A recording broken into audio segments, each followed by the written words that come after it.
Saat tadi udah di SMS sama Oknum Habib, minta uang juga. Cobalah tolong itu Robitoh Alawiyah, tolong mengingatkan saudara ini panjenengan, tolong itu Habib yang dawir itu tolong.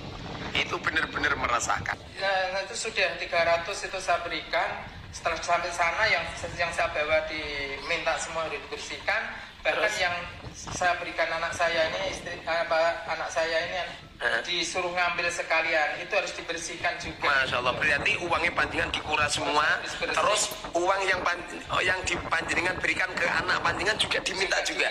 Masya Allah. Hari ini di mana ada kesaksian yang sangat membuat kita miris, sekaligus sesungguhnya kita malu ya. Kenapa? Karena membawa-bawa nama Rasulullah Shallallahu Alaihi Wasallam, tetapi justru kemudian memeras umatnya Rasulullah. Ini sangat kurang ajar menurut saya.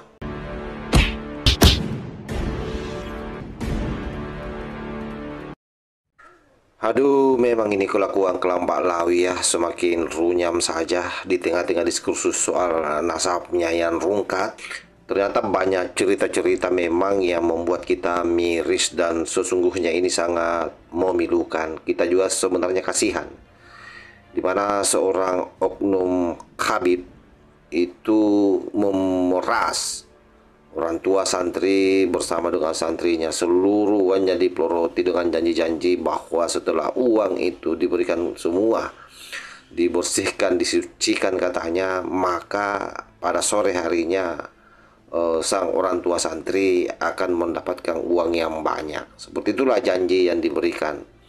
Tetapi apa yang saya mau sampaikan pada konteks video ini, bahwa memang betul-betul kelompok Lawi ini merusak tatanan sosial keagamaan kita, dimana di sisi lain dia menuntut untuk dihargai sebagai suriat Rasulullah Shallallahu Alaihi Wasallam, tetapi kemudian yang dia lakukan di luar daripada konteks ajaran Rasulullah Shallallahu Alaihi Wasallam, dimana dia memeras. Sementara kita tahu sendiri bahwa yang namanya suriat Rasulullah Shallallahu Alaihi Wasallam itu sesungguhnya sedikit pun tidak berhak mendapatkan harta dari orang-orang atau masyarakat muslim di sekitarnya. Nah, ini kebalikannya. Makanya kita betul-betul ya, apa yang menjadi temuan Kiai Imanuddin Usman Al-Bantani soal nasabnya ini terkonfirmasi dengan perilaku sosialnya yang memang kalau tidak melakukan pemerasan, termasuk banyaknya oknum-oknum yang melakukan pembegalan terhadap apem-apem perempuan pribumi, dan itu real fakta yang tidak boleh kita sembunyikan. Dan ini juga sekaligus mengungkap bahwa betapa memang kebejatan itu dipertontonkan oleh mereka, dan sampai hari ini anehnya penegakan hukum terhadap mereka ini rasa-rasanya betul-betul jauh diambang harapan-harapan kita semua sebagai orang yang berharap bahwa perlakuan hukum di negeri ini harusnya sama, tidak boleh ada yang dibeda-bedakan. Tetapi faktanya karena mereka menyandang sebagai cucu Rasulullah Shallallahu Alaihi Wasallam, sehingga mungkin pihak kepolisian tidak memberikan tindakan-tindakan yang seharusnya itu mereka lakukan terhadap mereka atas pelanggaran-pelanggaran yang ada, terutama pembekalan-pembekalan apem yang dilakukan oleh para oknum kelompok Lawi. Nah, di luar daripada konteks yang terjadi hari ini, di mana ada kesaksian yang sangat membuat kita miris, sekaligus sesungguhnya kita malu ya. Kenapa? Karena membawa-bawa nama Rasulullah Shallallahu Alaihi Wasallam, tetapi justru kemudian memeras umatnya Rasulullah. Ini sangat kurang ajar menurut saya. Pagi ini melaporkan, saat tadi udah di SMS sama Oknum Habib, minta uang juga. Cobalah tolong itu Robitoh Alawiyah, tolong mengingatkan saudara ini panjenengan, tolong itu Habib yang dawir itu tolong. Itu benar-benar merasakan asli, ini bukan fitnah ini. Ini ada wali-wali santri yang ngirimi putra. Ini ada wali santri pernah datang ke sini Pak nggih? Betul. Datang ke sini. Gimana Pak, ceritanya gimana Pak? Ya, saya di sini ditemui, katanya dia bilang sejak pagi itu mau nemoni. Berarti panjenengan tadinya kan sowan ke saya, ya kan? Sowan ke saya. Kebetulan saya nggak ada. Ya, betul. Terus ada malah ada itu ngaku Habib dari Semarang, katanya Habib Muhammad Metal gitu, panggilan bilangnya gitu. Muhammad Metal. Alnya al apa? Alnya saya kurang kurang paham ya. Nanya panjang lah. Nggih, Panggilannya berarti Muhammad Metal kalau terkenalnya di Jakarta, dari Jakarta bilangnya gitu. Gitu ya. Nah, tadi ceritanya gimana ceritanya? Terus dia itu nemuin saya dan akhirnya merabak saya, nebak-nebak bilangnya saya tuh banyak masalah itu yang dengan apa karena ini gitu kan dia menerangkan gitu ya. Terus itu Anda harus dibersihkan dari semua itu, soalnya istilahnya harta yang selama ini harta yang kotor dan segalanya gitu toh harus dibersihkan semua, dan nanti istilahnya harus dikuras dulu bersih biar nanti diisi lagi yang air yang bersih buat mandi biar segar kan gitu. Oh gitu. Terus setelah itu sampai uang sereceh-receh pun itu diminta semua ya. Ngakunya dia Habib mau kasih ijazah ini, dan dia menjamin kalau nanti sore itu nanti akan datang rezeki banyak. Banyak, kalau enggak berani potong tangan saya, bilang gitu kok. Berarti uangnya panjenengan berikan semua ya? Saat itu ya karena dia harus menjanjikan nanti sore itu ada uang, dan kemudian dia memang harus dibersihkan semua, istilah bak itu harus dikuras dulu, dibersihkan biar nanti diganti dengan saya yakin kan, dia bilang kamu yakin dengan Allah kan, kalau yakin ya harus lepaskan semua kan gitu, harus lepaskan semua, bersihkan semua biar nanti diganti oleh Allah. Ini Habib yang bicara kan gitu bilangnya. Ini Habib yang bicara, percayalah Habib yang bicara ini tidak sembarang orang, bisa ketemu Habib tidak sembarang orang, bilang gitu. Masya Allah. Di waktu itu panjenengan ya ngirimi putri panjenengan gitu, ngirimi putri ini. Betul. Ya di waktu itu panjenengan sudah memberi uang sama putri panjenengan apa belum? Bahkan uang itu sudah 300 itu saya berikan. Setelah sampai sana yang saya bawa diminta semua dibersihkan, bahkan yang saya berikan anak saya ini anak saya ini disuruh ngambil sekalian, itu harus dibersihkan juga. Masya Allah, berarti uangnya panjenengan dikuras semua, terus uang yang panjenengan berikan ke anak panjenengan juga diminta juga. Masya Allah, harus dibersihkan juga. Masya Allah. Percaya nanti sore ada ganti dari Allah. Kalau ente itu benar-benar iman sama Allah, itu bilang. Masya Allah, Masya Allah. Terus dikasih tasbih, katanya di Jaya ini nanti bisa istilahnya narik rezeki dengan cepat dan lain sebagainya, pokoknya bicaranya gitu. Masya Allah. Tapi hati nurani panjenengan kira-kira orang seperti itu duriannya Rasulullah apa tidak? Saat itu saya belum berpikir sampai di situ, karena memang kok dia tahu saya baru banyak masalah, memang saat itu saya baru di PHK dari perusahaan kan gitu ya. Perusahaan dan saya memang banyak masalah yang bilangnya dia orang-orang dan sekeliling Anda itu banyak memfitnah Anda. Memang saya rasakan ya di pekerjaan memang adanya seperti itu, waktu di perusahaan kan gitu memang adanya. Iya, Masya Allah. Tak pikir apa ini benar-benar Habib yang jadi tahu, apa itu ada wali santri ngirimi putrinya di Pondok Pesantren Al Mubarak Al Arba'in. Kebetulan di waktu itu kan saya nggak ada. Ya kebetulan ada Habib yang datang ke sini. Memang biasanya ya banyak Habib-Habib ke sini minta uang itu. Kebetulan saya nggak ada. Biasanya sih tak beri lah kita 500 atau 300, pasti itu tak beri.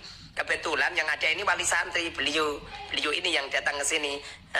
Lalu beliau ini wali santri ini dibilangin yang enak-enak, diramal-ramal gitu Bang ya. Kemudian semua uang beliau dirampas semua, diminta semua, alasannya dibersihkan.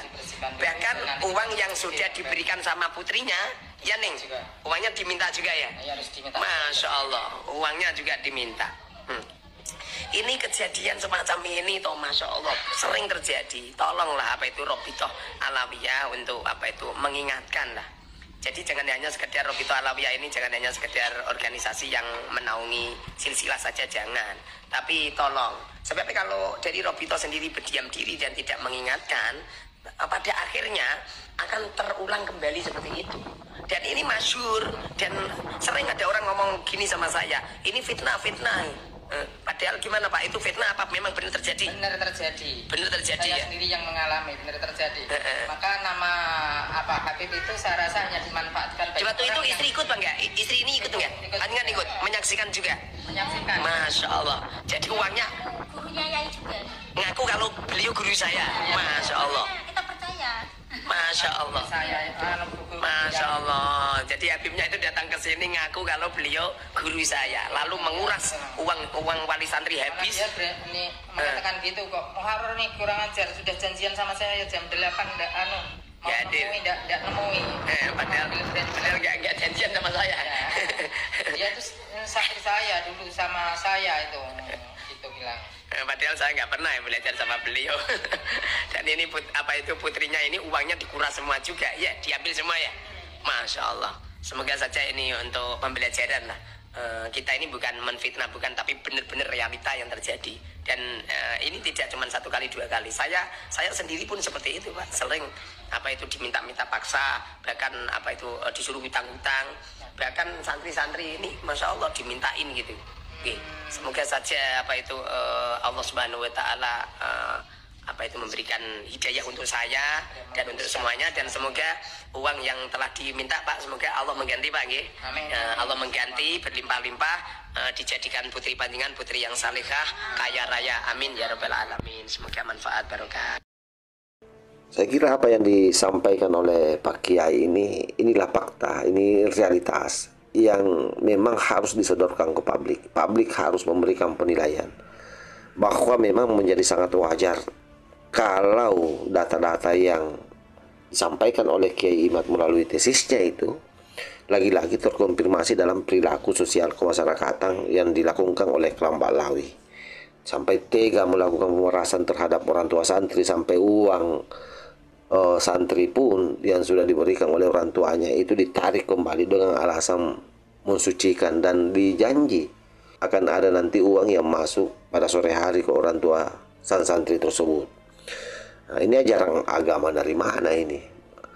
Jadi saya kira memang apa yang terjadi hari ini, saya kira sekali lagi bahwa kejadian ini memang sepertinya Tuhan sudah membukakan semua fakta-fakta konkretnya terhadap orang-orang Indonesia pada umumnya dan orang Muslim pada khususnya, ya, yang selama ini mereka sanjung-sanjung sebagai cucu Rasulullah, dibukakan aibnya satu persatu oleh Allah Subhanahu wa Ta'ala.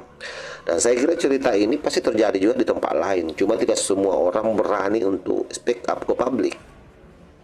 Nah, kesyukuran kita karena itu tadi sudah ada kiai-kiai yang berani menyodorkan informasi-informasi seperti ini yang memberikan penguatan terhadap tesis Kiai Imanuddin Usman Al-Mantani, sekaligus penyadaran bagi para mukibing agar kembali ke jalan yang benar, mengikuti kiai-kiai atau ulama-ulama Nahdlatul Ulama yang selama ini memang memberikan pengajaran-pengajaran agama sejak kecil sampai kita kemudian mengenal yang namanya agama Islam ini secara utuh dan baik.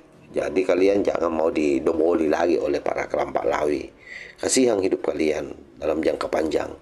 Dan mudah-mudahan kalian diberi hidayah agar kemudian melunak hatinya dan kembali ke pangkuan para ulama-ulama Nusantara. Saya kira demikian. Wallahul muwaffiq ila aqwamit thariq. Wassalamualaikum warahmatullahi wabarakatuh.